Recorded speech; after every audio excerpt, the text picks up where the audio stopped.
Thank you, Right Honourable Speaker. I want to join you in welcoming colleagues back from recess. Right Honourable Speaker, quick issues for me to thrash out. Yesterday, some of our colleagues were arrested and are still in jail, together with other citizens. The mentioned colleagues are Honorable Hassan Chirumira from Katikamu South, the Honorable Charles Tevandeke, Bale County, the Honorable Francis Zake from Mitiana Municipality, and other citizens. They are in Luzira as we speak, simply because they went to attend a regular press conference at their party's political headquarters, for the avoidance of doubt, the National Unity Platform headquarters. Honourable Speaker, I think it would be a good thing for government to help us understand the seeming double standards there are, because several other political entities keep operating, but for some, it doesn't get to happen, to the extent that even members of parliament who are going to their party headquarters to attend a press conference, together with other people, get to be bundled up and roughed up, and they're in jail, apparently, for going to attend an unlawful assembly. I think it would be good that government helps us understand that matter. Secondly, Right Honourable Speaker, this parliament was approached by government to rationalize a couple of entities. And this parliament went through an entire process to do that. The reasoning by government was twofold. One, there's duplication of roles.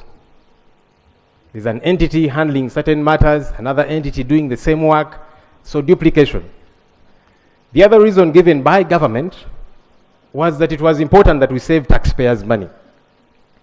And Parliament, in many respects, listened, because it made sense, logically, politically, and otherwise. And so many entities were rationalized by this House. Right Honourable Speaker, you chaired some of those sessions. What's baffling, though, is we seem to make one step forward and then two steps forward. Backwards. Thank you. One step forward, two steps backwards. Right Honourable Speaker, recently we saw government coming up with a new unit. Just Honourable Ssenyonyi. Honourable colleagues, today allow free sitting for colleagues who are standing there. Please. Honourable Miyingo, you can sit next to Honourable Sarirwa. Please, free sitting.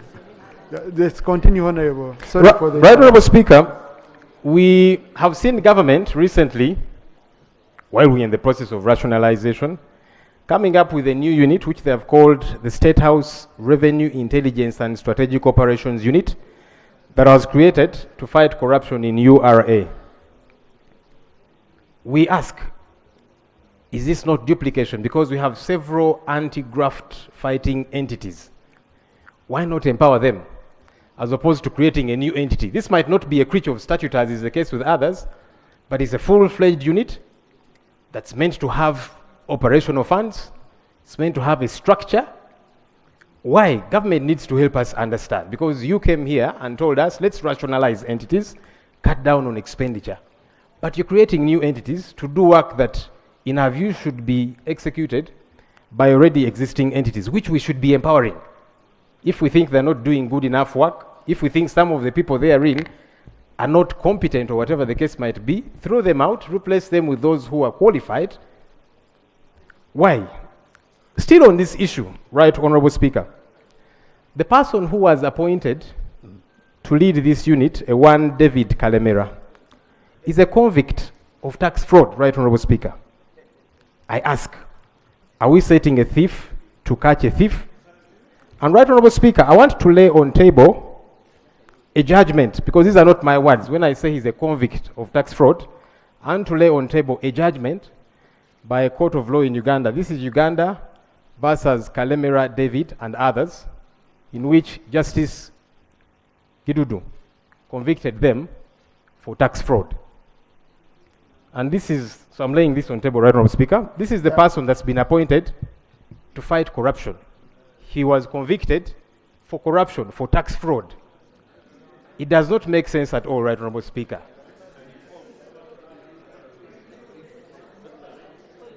People are saying I should... Maybe the full citation. That's all right. I just wanted to redeem Parliament's time, but since you have allowed, right, Honorable Speaker... The case number. Republic of Uganda, in the High Court of Uganda, Anti-Corruption Court at Kololo, criminal case number 7 of 2018. Oh. And the parties, Uganda being the prosecutor, versus 1, Kalemera David, as accused number 1, accused number 2, Semanda Ian Paul, accused number 3, Kazibwe Ronald. And this is a judgment of court that convicted these people. So somebody who was convicted of corruption has now been appointed to fight corruption. It does not make sense, right, Honorable Speaker.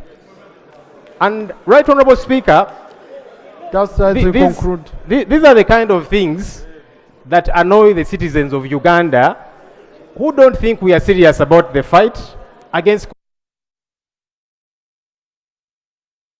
corrupt people, according to court. To fight corruption, people get agitated. Finally, right, Honorable Speaker, and this one I'll request that it be addressed by yourself, right, Honorable Speaker. Honorable Ssenyonyi, just a On minute. procedure, the rules are very clear. No, just a minute.